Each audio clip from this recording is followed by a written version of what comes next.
Assalamualaikum warahmatullahi wabarakatuh. Perkenalkan, nama saya Muhammad Asfitia Putra Ardianto dengan 3 digit NIM terkait 107 dari kelas 2020 Sistem Informasi A. Di sini saya ingin menjelaskan bagaimana sejarah awal mula internet ditemukannya di dunia. Sebelum masuk ke penjelasan sejarahnya, mari kita baca dulu apa itu internet atau pengertian internet secara umum. Internet adalah sebuah sistem jaringan komunikasi global yang menghubungkan suatu media elektronik dengan media elektronik lainnya di seluruh dunia. Awal mula sejarah internet dimulai pada tahun 1969 ketika Departemen Pertahanan Amerika Serikat melalui lembaga DARPA memutuskan untuk mengadakan sayembara proyek riset penelitian tentang cara menghubungkan sejumlah komputer sehingga membentuk jaringan organik. Proses riset tersebut dikenal dengan nama ARPANET. Pada tahun 1970, sudah ada lebih dari 10 komputer yang saling terhubung dengan satu sama lain, sehingga membentuk sebuah jaringan organik. Tujuan awal diciptakannya internet oleh Lembaga Pertahanan Amerika Serikat adalah untuk membuat sistem jaringan komputer yang terletak di daerah-daerah vital untuk menanggulangi serangan musuh dan mengantisipasi kendala informasi yang terpusat. Pada tahun 1969, awal-awal ditemukannya internet, ARPANET hanya bisa menghubungkan 4 situs saja, yaitu Stanford University of California, Research Institute, University of Utah, dan Santa Barbara. Dan secara umum diperkenalkan ke publik oleh ARPANET pada bulan Oktober tahun 1972. Dari banyaknya permintaan ingin mengembangkan internet, akhirnya ARPANET membuat sebuah keputusan untuk membagi dua bagian jaringan terfokuskan, di mana jaringan internet yang berfokus untuk menangani keperluan militer seperti universitas, perusahaan, dan sebagainya dipegang oleh ARPANET, sedangkan yang berfokus untuk mengurusi keperluan militer dipegang oleh Milnet. Dari kedua hal tersebut, bergabunglah jaringan mereka dan dikenal dengan nama DARPA Internet, yang lambat laun hingga sekarang dikenal oleh masyarakat dengan nama Internet. Tuntutan secara internet. Pada tahun 1960-an, Lembaga Departemen Pertahanan Amerika Serikat melalui proyek ARPA perintis sebuah sistem jaringan komputer yang bernama ARPANET, dan dari ARPANET inilah yang menjadi cikal bakal terbentuknya internet.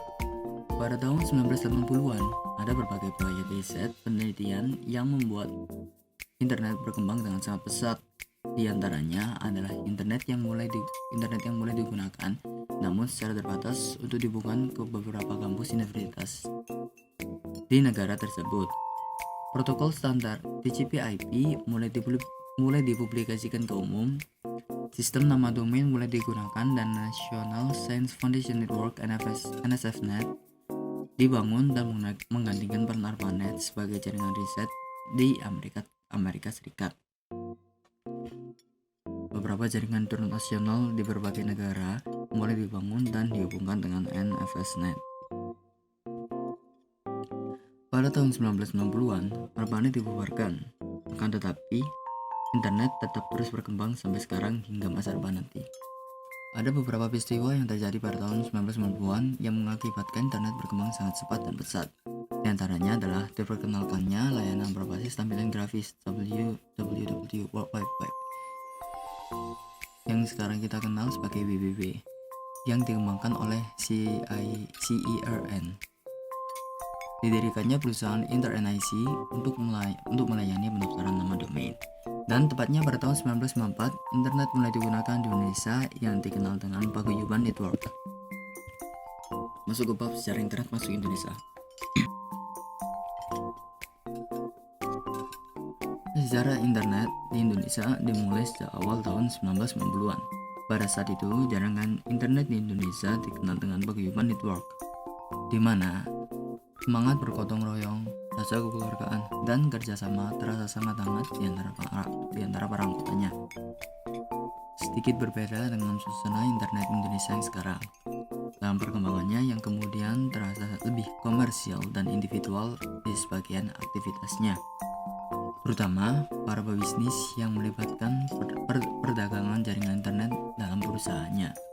Ada beberapa tokoh legendaris yang tercatat dalam awal mula sejarah internet di Indonesia pada tahun 1992 sampai 1994, yaitu ada Hermes Ibrahim, ada Adi Sumarta, Suryono, Muhammad Ihsan, Putu, Robi Subikto, Firman Siregar, Ardi Indrayanto, dan Ono W. Setiap individual sudah berkontribusi dengan keahliannya masing-masing dan mendedikasikannya dalam membangun sejarah komputer di Indonesia. Pada tahun 1986, terdapat tulisan-tulisan artikel terkait Internet Indonesia dari kegiatan di Amatir Radio, khususnya di Amatir Radio Club versi ITB. Robi Subakti merupakan pakar di antara para amatir radio di Indonesia, khususnya untuk bagian komunikasi data paket radio yang kemudian diinovasikan ke arah TCP/IP. TCP/IP ini merupakan teknologi paket radio yang kemudian diadopsi oleh rekan-rekan BPPT 8, UI, dan ITB dan menjadi tumpuan paguyuban net di tahun 1992 hingga 1994. Awal perkembangan jaringan paket radio di Indonesia dimulai pada tahun 1986 hingga 1987, di mana Robi Subakti merupakan salah satu pionir di kalangan pelaku radio amatir Indonesia yang mengaitkan jaringan amatir Bulletin Board System atau singkatan dari BBS, jaringan email store dan forward yang dikaitkan dengan server BBS amatir radio seluruh dunia agar seluruh komunikasi pesan dapat berjalan dengan lancar. Masuk ke bab penyedia internet di Indonesia 1994. ISP atau singkatan dari Internet Service Provider atau penyedia internet yang pertama kali ada di Indonesia adalah IPTEX.net yang secara resmi dioperasikan pada awal tahun 1994. Di tahun yang sama muncul juga PT Indo Internet yang atau disebut juga dengan Indonet yang dipelopori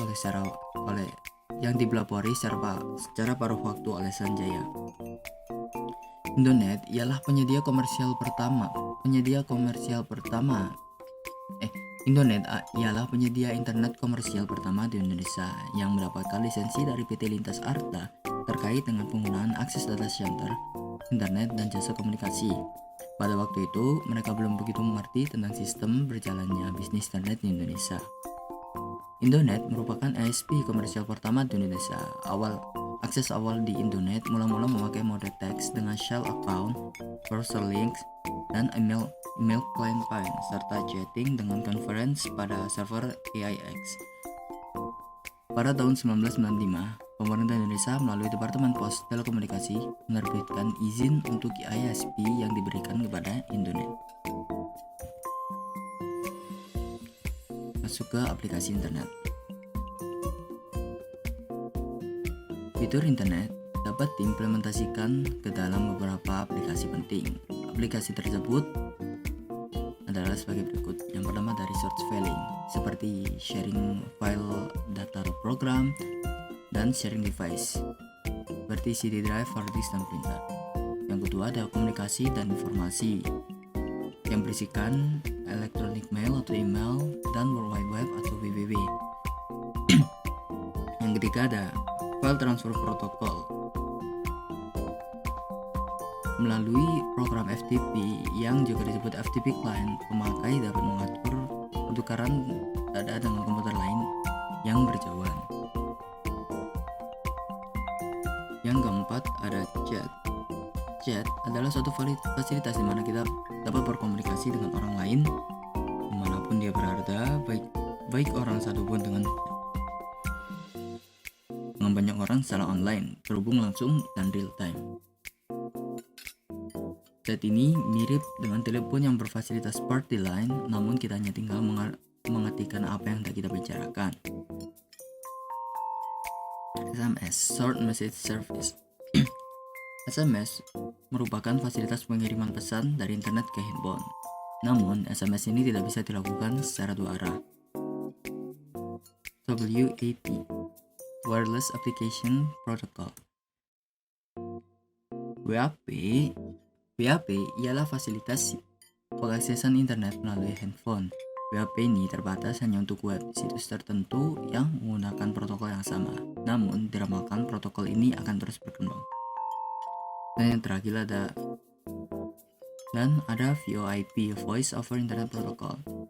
VoIP ini ialah penggunaan telepon melalui internet. VoIP merupakan teknologi penggabungan antara suara dan data.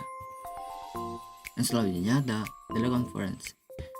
Telekonferensi ini seperti kita bertemu dengan orang lain untuk bertatap muka, tetapi dipisahkan oleh jarak dan waktu. Telekonferensi ini merupakan teknologi penggabungan antara suara, data, dan gambar.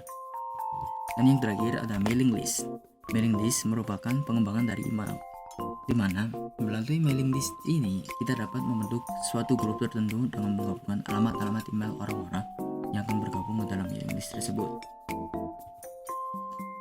Masuk ke manfaat internet. Internet adalah jaringan komputer yang menjadi wadah dari berbagai sumber informasi dan komunikasi yang bersifat global. Sarana internet tidak mengenal batasan dalam hal geografis suatu negara dan jangkauan informasinya yang tidak terbatas. Pengguna internet semakin banyak karena didukung oleh beberapa sebab. Di antaranya yaitu, yang pertama ada internet merupakan sarana komunikasi murah. Yang kedua, di dalam internet terdapat sumber-sumber informasi yang sangat luas dan tidak terbatas.